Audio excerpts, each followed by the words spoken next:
Është bërë thuajse e zakonshme në Durrës që me nisjen e sezonit turistik nisin dhe punimet në rrugë dhe sheshe.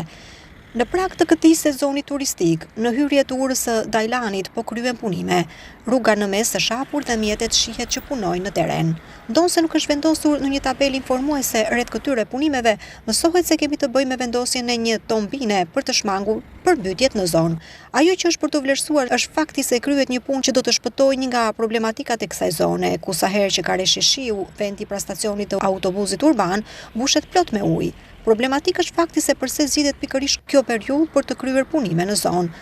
Operatorët turistik janë duke marrë të gjitha masat për sezonin e ri turistik, por ndërsa pritet që ky fundmuaj të jetë i ngrohtë dhe me diell, çfarë shton shpresat për turizëm që lidhet me plazhin, hyrja e urës së Dajlanit ka këtë pamje kaotike.